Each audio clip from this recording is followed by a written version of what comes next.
राजधानी ब्यूरो, सच कहने का साहस और सलीका।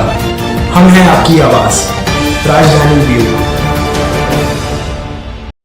विदिशा पुलिस की ओर से एसपी दीपक शुक्ला ने पुलिस कंट्रोल रूम में प्रेस कॉन्फ्रेंस के जरिए 10 जून को तलैया मोहल्ला निवासी गुनगुन उर्फ नेहा रजक को मरणासन हालत में छोड़कर भागी उसकी सहेली मुस्कान राजपूत को गिरफ्तार करने की जानकारी दी, देते हुए बताएं कि 10 जून को मुस्कान ने गुनगुन को रेलवे ट्रैक पर गंभीर रूप से घायल कर छोड़ दिया था ताकि वह किसी ट्रेन की चपेट में आ सके और उसकी मौत हो जाए। इतना ही नहीं, मुस्कान ने अपना बैग, अपना सुसाइड नोट और परिवार का मोबाइल नंबर भी घायल गुनगुन के पास छोड़ दिया और वहां से बात करी हुई। इस पूरे प्लान में मुस्कान के साथ एक और खिलाड़ी हरिओम साथ रहा। मुस्कान के विदिशा से भगाने के बाद अलग अलग जगह पर रोकने और वहां रुकने में हो रहे खर्च के लिए मदद हरिओम द्वारा ही की गई थी। हालांकि यह भी बताया गया कि जिस वक्त मुस्कान ने गुनगुन पर हमला किया था उसे वक्त हरिओम घटनास्थल पर मौजूद नहीं था, लेकिन प्लानिंग में साथ था। शुरुआती दौर में मिली जानकारी के अनुसार पुलिस ने बताया कि मुस्कान 25 मई को भी घर से भागी थी। 28-29 तारीख को हुआ खुद ब खुद वापस आ गई थी।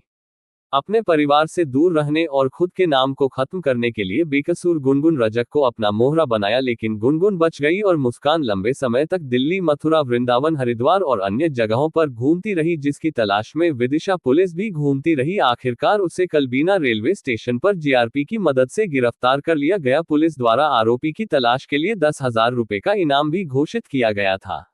लड़की घायल अवस्था में रेलवे ट्रैक के पास मिली थी। उसके पास से हमें बैग, कपड़े और सुसाइड नोट जैसी चीज़ें बरामद हुई थी, जिसमें मुस्कान राजपूत के नाम का उल्लेख था। लेकिन जब पुलिस उसकी विवेचना में गई, घर परिवार वालों को बुलाया गया और उसकी हम तह तक गए, तो वो लड़की मुस्कान ना हो के गुनगुन रजक थी और वो हॉस्पिटलाइज थी। घटनाक्रम चूंकि पेचीदा था, जब गुनगुन को होश आया तब पूरे उसने अपनी तरफ से जो उसका वर्जन था वो उसने बताया, जिसके आधार पे इसमें मुस्कान राजपूत जो थी उसने हमला किया था, वो आरोपी बन के निकली थी। इसमें 12/6 को ही हमने घटना की गंभीरता को देखते हुए कोतवाली में धारा 307 आईपीसी का हमने अपराध यानी कि हत्या के प्रयास का अपराध दर्ज किया था। तब से मुस्कान राजपूत फरार चल रही थी और लगातार हमारी टीम और साइबर की टीम इसको फॉलो कर रही थी, ट्रैक करने की कोशिश कर रही थी। इसमें कल हमारी टीम को सफलता मिली है। इसको हमने बीना में जीआरपी बीना की मदद से इसको राउंड अप किया और फिर पुलिस इसको लेके आई, जिसमें पूरे घटनाक्रम का खुलासा हुआ कि इसने अपने आप को मृत दिखाने के उद्देश्य से गुनगुन रजक को वहाँ पे घायल अवस्था में फेंका था। एक प्लॉट बनाया था इन्होंने, जिस प्लॉट का पूरी तरह से खुलासा हुआ है और इसमें मुस्कान राजपूत के कथन के आधार पे इसका एक साथी भी इसमें निकल के आया है, हरिओम सेन, उसको भी आरोपी बनाया गया है, सह आरोपी बनाया गया है। तो इसमें पूरे प्रकरण में 2 आरोपी बने हैं और गुनगुन जो कि इलाजरत थी वो अभी स्वस्थ है, उसके भी कथन किए जा चुके हैं। और प्रकरण में जैसा कि मुस्कान पे 10,000 रुपये का इनाम उद्घोषित किया गया था मेरे द्वारा, तो वो हमारी टीम ने एक बड़ी सफलता इसमें हासिल की है और एक प्रकरण जो 2 महीने से लगभग पेंडिंग था उसको क्लियर करने में, उसको क्रैक करने में सफलता हासिल की है। देखिए, ये लड़की पहले भी गुम हुई थी, घर से पहले भी गई थी। उसके पीछे बहुत सारे कारण थे, जैसा एक लड़के का भी नाम आ रहा है, अन्य भी बहुत सारी चीज़ें थी।